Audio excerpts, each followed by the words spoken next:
What's up, guys? Welcome back to the channel. It's been like a month since I've gotten some YouTube video stuff up because I've just been recentering, to be honest. Like, I feel like everything is getting crazier and crazier. I anticipate everything to get crazier and crazier. I anticipate our political elites to continue to print and print and print until they can no longer print no more. and then I expect to see an epic deflation followed by really hard times and probably food crises and all those other things. So it's really not a pleasant outlook. So I've been trying to recenter, and I would love your comments below on the value add on this channel that I can help people while we prepare for this time, but also go into this time. And I realize from the Instagram comments and things like that, that people are slow to waking up to what's going on. They kind of have this idea that it's like 2 weeks to flatten the curve, and then it's just, it's just a couple trillion, and then, then it's just this, and then it's just that, and then it'll all calm down eventually. But I think as time moves on here, I think that we're seeing what the end game is. And the end game is in a complete elimination of the middle class. Maybe you'll be slow to wake up to that. But the $600 banking transaction reporting to the IRS and the unrealized capital gains for billionaires is pretty evident of what the end game is here, unfortunately. They are wiping out an entire class of people, and that class would be formerly the kulak class.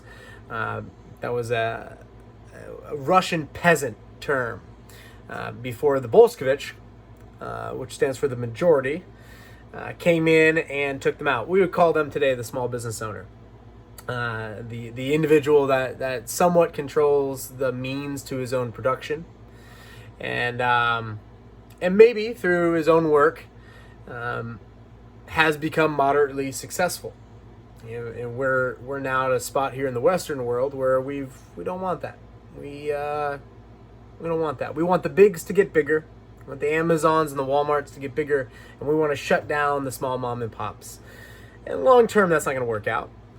And in long term, we're not going to be able to print fake currency forever. In long term, we're not going to be able to mandate this and mandate that and be tyrants, because all these things end typically like the French Revolution. And we're moving there. We're moving to the spot. We're starting to see the shelves are empty. We're starting to see the supply crunches are here. We're starting to see that the inflation wasn't transitory. The inflation was here. Who knew? When you printed $10 trillion, oops, there it is. But I'm telling you that $10 trillion is a drop in the bucket. Our federal government has $180 trillion of on-balance sheet commitments and liabilities due before 2030. So that means over the next 9 years, they will print an additional $180 trillion, whether we like it or not. National debt right now is somewhere around 30 trillion. That's nothing. This thing's going over 200 trillion, or it's just going as far as it can until it pops. And so the question is what can be done about it? And I think that the most useful thing that you or I could start to do is prepare for it. And that is getting out of debt, storing up things that we're going to know we're going to need. We're going to need food, dry food. You're going to need air filters, water filters. You're going to need supplies, typical supplies. You're going to need good social connections. And then eventually this period of time will be over, but we don't know how deep and nasty and gruesome this will get. And one thing that I want to remind you, these videos may be scrubbed at some point, but it's pretty obvious. I mean, a lot of people say this, a lot of people know this. When all else fails, they take you to war. When all else fails, they will take you to war. I'm optimistic that this time we can go, nope, time out. We're not doing this. We don't have any beef with people over that. We don't have any problems. The problems that we have are right here. They're domestic problems.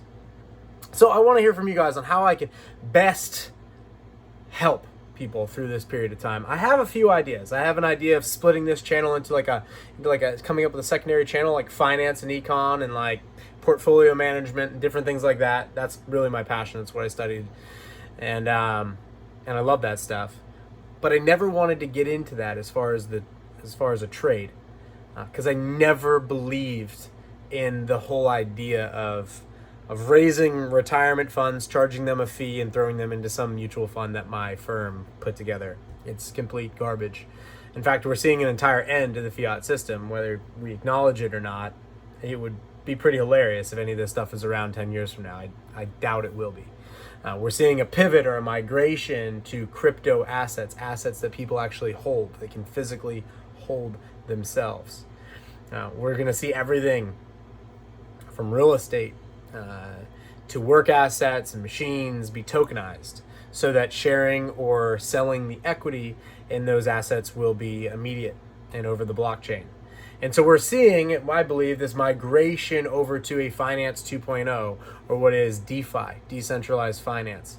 And that unfortunately affects everyone as the fiat system gets weaker and weaker, and then eventually, inevitably, fails, which is my personal belief. Some people don't necessarily see that yet, and hopefully they see it before it's too late, before they can make preparations for. You're gonna see an end to the dollar of some sort. It might be still around. You might still transact here and there in dollars, but they won't have the same value. They probably won't have the same form. They'll probably be fully digital. They'll probably be central bank backed, and they'll probably be fully trackable and taxable. And then eventually nobody's going to want to really use them. And then we'll move into what I believe is a sovereign citizen model, where it becomes almost impossible to tax once the citizenship realizes they need private transactions, and they gravitate towards that. I think that these are very likely outcomes.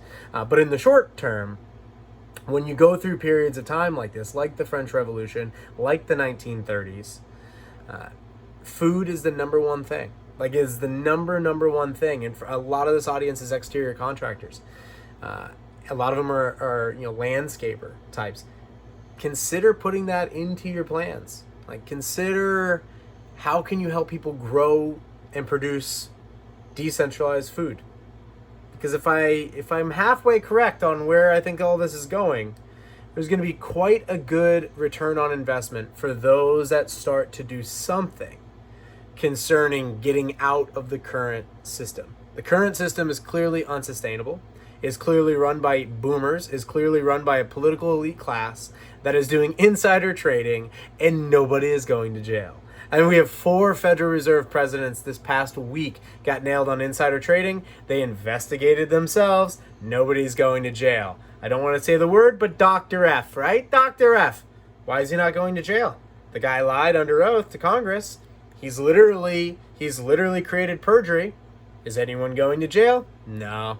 I don't think anyone's going to go to jail, because I don't think that the system is honest enough and solid enough to actually have any type of basis of reality around it at this point in time.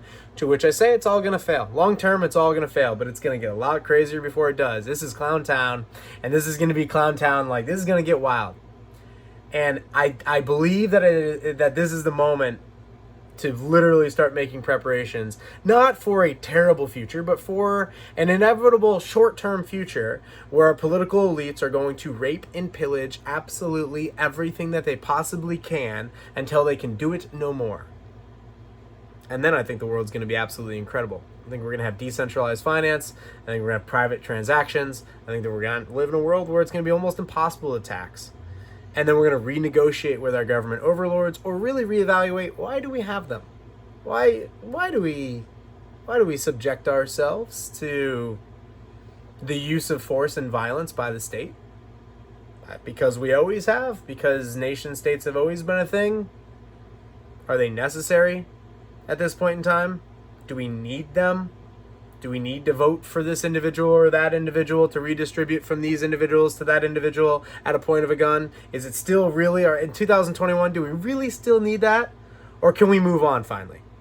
And I would say that the majority of the American public will say, no, we need that. We need to have that, because that's how their monkey brains have been trained to think. And that's fine. It's just going to end so bad. So bad. But I want to be able to take this channel and talk about issues that are potentially uplifting and helpful, particularly in the exterior contractor space with food forests and biodiesel and energy supply and all those things that I'm very interested in. I may very well split off and talk about Finance 2.0 and DeFi and things like that kind of over on a different channel. But I want to hear from you guys on your thoughts, the most valuable content that I can put out, things that you're concerned about, and what you think can be done about it. Just to kind of reevaluate what I have here on this desktop, to really think if I should really ship some of this stuff. Because I've filmed some stuff, but I haven't really put anything out for a month. The last one I filmed was on my former boss, Charles Koch, the evil Koch brothers. And people are waking up to what I said when I was fired in 2011 at the Koch Charitable Foundation, which was